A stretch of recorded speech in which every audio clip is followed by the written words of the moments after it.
Ladies and gentlemen, mains and mainnet, Shinobi Nation, and the Busters unite. We are here with another video in our Resident Evil marathon. When it comes to the games we actually played from start to finish, the last one that we completed was Resident Evil 3 Remake. But before we head over to 4, we still got a couple games we need to recap, a couple of in-between lore that we need to learn. In the last video, we learned about the Umbrella Chronicles and how Umbrella came to an end. But it turns out I was a little wrong in my timeline order. There was actually a couple things we need to see before the destruction of Umbrella, because as we learned in the Umbrella Chronicles, Umbrella actually went down 5 years after the events of Raccoon City. I think it was February of 2003. But the game we're reacting to today happened a little before. So ladies and gentlemen, sit back and relax and let's watch this recap of Resident Evil.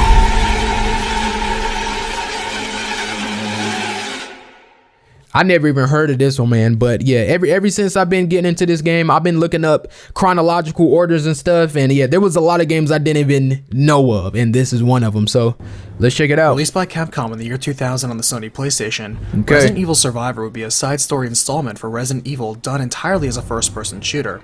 Okay, so this is the first person? And written by series regular Noboru Sugimura, this short game was built with assets from Resident Evil 2, and was meant to be used with a light gun peripheral for the PlayStation.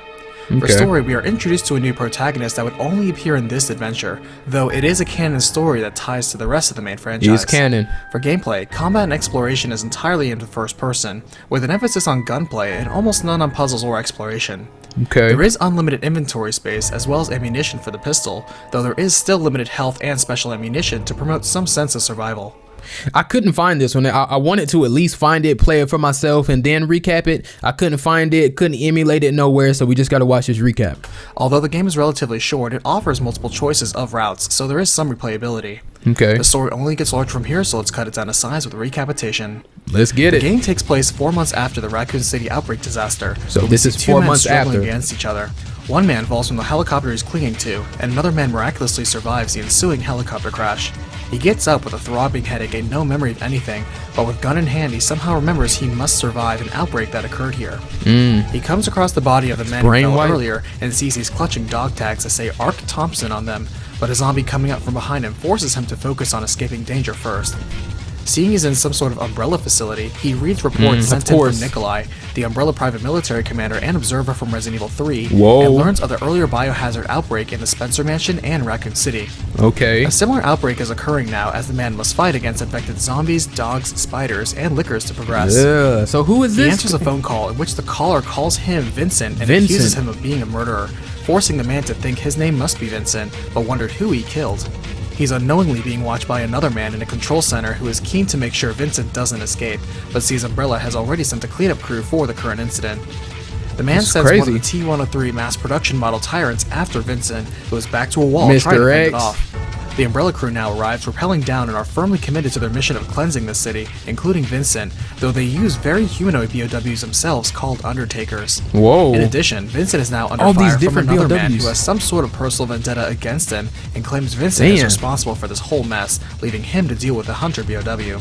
No way. After learning more about the additional experiments here to expand BOW research, Vincent moves down into the sewers. There he finds more information about himself, that he's the supreme commander of this city, an elite sent by Umbrella directly, and apparently a ruthless man importing in children from around the globe for experimentation. He finds a picture of himself in a desk basically confirming he is Vincent, much to his shock, and at this time a teenager wanders into the room and is scared away immediately by Vincent. So he finds cells with dead prisoners within, and a journal confirming teenagers around the world have been abducted to be used for experimenting and harvesting in a factory nearby. Encountering an unusually high number of controlled tyrants, Vincent finds the control center Umbrella has been using to control the entire island. He has a sudden headache as some memories return to him, but they make little sense for now.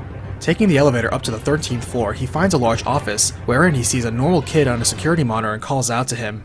This office reminds him of another struggle from his lost memories, and he finds a personal journal detailing how there was an attempted prison break, and he not only killed all escapees, but ordered a cover-up of the incident. This Dissenters saw this as an opportunity to discredit him in front of Umbrella, so he then chose to spread the T-virus among the city, make it look like an accident, and escape with his reputation intact. He also learns there was a spy that snuck in earlier, and likely influenced the prison break to begin with. He finds a control center with the kids he spotted before, who turn out to be a brother and sister pair, who immediately distrust him and flee. He follows them to a shallow river and then to a residency, wherein he learns the boy's name is Lot, who was a friend of Vincent, and the girl is named Lily. During the outbreak, they lost their parents and have been trying to escape since. He finds Lily hiding in a closet, who calms down now and tells him Lot is trying to find a means of escape in the factory, but fears the monsters there will kill him. Vincent resolves that regardless of what he did and cannot remember, he's not that person now and chooses to save these kids. As he makes his way to the factory, he learns they cut open the skulls of the kids they abducted in order to obtain a very specific part of the brain for a very specific hormone they need in order to ideally grow BOWs, notably tyrants. Umbrella, oh my goodness. Soon he finds Lot just in time as he tumbles over the edge of a railing after almost getting killed by a hunter. Helping the boy up, he apologizes for his actions as Vincent causing this disaster, but Lot stops him, informing him he's not Vincent, but instead the detective Thompson, who was helping rescuing the kids to begin with. It was true, however, that Ark was posing as Vincent to underlings in the factory in order to get information about the facility, but Lot was friends with the actual Commander Vincent, so he knew Ark was an imposter, and originally told the Commander about him as a spy, and that's why he ran from Ark when he first saw him. Ark is relieved he's not the devious Commander after all. Okay. When Lot tells him of an underground railway ahead, Ark offers to clear the way. So he's Suddenly, Ark Thompson. An alert rings out that the island's self-destruct sequence has been activated, and as he moves forward, Ark begins remembering things again, like how it was his friend Leon Kennedy who sent him here to investigate. He remembers too how Vincent... Oh, bro, this is why I love when stuff connect, but it also hurts me. Cause why haven't we seen all these characters? At the time of this recording and at the time y'all seeing this video, we should already have known and seen that Leon is coming back for Requiem. That's cool. I love that. But if this dude makes it out of this story, where is he at? Leon sent him on this mission? Only 4 months after Raccoon City and Leon already sending mugs out? One confronted him, and in his escape, he jumped aboard a helicopter to get away, and Vincent clung onto it, though it would lead to his literal fall. In truth, Vincent was running a tyrant production plant here on Shina Island, researching new ways to mass-produce the prized tyrant BOW for Umbrella, and exploring one means that meant harvesting teenagers for a specific pituitary hormone. Moving towards the train, he's stopped at gunpoint by the real Vincent, who somehow survived the helicopter crash and sicked the tyrants on the island on Ark originally. But right when he's about to finally kill Ark, he's instead gouged from behind by a new experimental tyrant freshly escaped from its pod that Vincent ironically designed himself. That's what he Ark manages to stagger this Hypnos T-type, but it isn't long before it's back on its feet. He makes it back to Lot and Lily, who are waiting by the train, and together they manage to escape to an outside helipad. The Hypnos tyrant leaps down, having followed him here, and fighting it only further mutates it into a stronger form. Of course. Finally ending Vincent's prize experiment, Ark gets on the helicopter with Lot and Lily, and together they all lift off just in time before Shina Island explodes. Like bearing always. Vincent's betrayal, but also ending a key factory for Umbrella. They leave in a helicopter. As the game ends, the Hypnos has managed to survive and grab hold of their helicopter, but one missile to shoot away the tyrant and another to definitely end the threat finally closes the nightmare for Ark as they fly away to an unknown fate. Okay, Ark, Resident Evil Survivor has enjoyed the success of selling over 700,000 copies worldwide. Bro, Capcom, what happened to Ark, Lot, and Lily? You know? Jeez, I feel like, okay, this is before Umbrella Chronicles. This is before Umbrella is actually gone. This happened 4 months. This is still 1998. Umbrella goes down in 2003. Why didn't we, you know what I'm saying? Even if this wasn't as good as the other ones, yada, yada, yada. At least have a note somewhere in the remake games, you know, 4 months, you know, Ark Thompson, you know what I'm saying, Lot and Lily. Maybe there will be, because I haven't played all of these games, but going forward, since this is canon, I would love to get Easter eggs that really bring this in together officially. Ark Thompson, Lot, and Lily. We got more main characters I never even heard of, boy, what?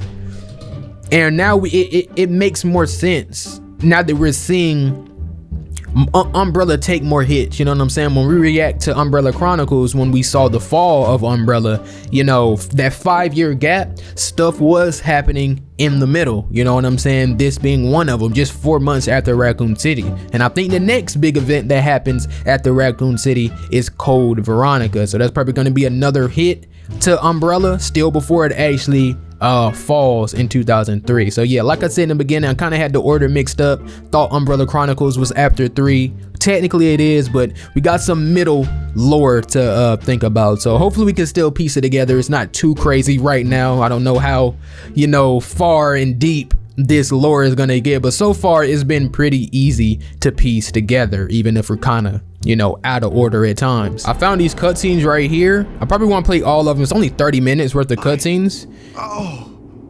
But let me see like the, oh my goodness, let me see the ending. Okay, that was the Hypnos thing. I think this is one lot Art and Lily were leaving in a helicopter. Okay. Oh my goodness. I think it's for the PS1 though, right? So yeah, PlayStation. Graphics are what you would expect. What are we gonna do, mister? Yeah. What are we gonna do? Oh, they got accents. I don't know, but don't worry. We can fly as long as we have fuel. Okay, maybe it's like Outbreak, where, you know, most of the Outbreak survivors kind of went on and started a new life and kind of just left Raccoon City behind. If that's the case, that's cool. Art probably took Lot and Lily in, adopted them, and they living somewhere far away from this, happy. If that's the case, cool. But let us know that. You feel what I'm saying? Damn. Okay. So while this was canon, you know what I'm saying, I think this recap will be enough. I probably won't watch every cutscene because people like Vincent and some of the other BOWs we might not see again since this blew up. Vincent is dead, you know what I'm saying? You might not need any Easter eggs, but it's nice that I know. It's nice that I know. So if somebody were to show up saying their name is Art Thompson or Lot, we see an older Lot and Lily, I can at least know where they came from, the events that happened on Sheena Island. Ladies and gentlemen, this was Resident Evil Survivor. This one should be like a little shorter recap compared to the other ones and future ones we're gonna have. But yeah, solid game, solid little story, solid little canon story. And yeah, it just keeps making my excitement and love for this franchise grow. You know what I'm saying? So yeah, y'all let me know y'all thoughts down in the comments. Let me know if there's any tips or lore, I guess, lore tips, lore fun facts about this game or any in-betweens about this game. Yeah, let me know down in the comments. But next up, Resident Evil Code Veronica. We're going to be playing that a little bit, see how I feel about it, and then we're going to be recapping that story as well. So stay tuned for that video, man, and until then, I hope y'all enjoy. If you did, do me a favor, hit the like button, subscribe if you're new, hit the bell so you know when I'm posting, man, share the content, share the channel, do all of that. I'll see y'all in the next one. It's your boy A.K.A. SMG. Peace.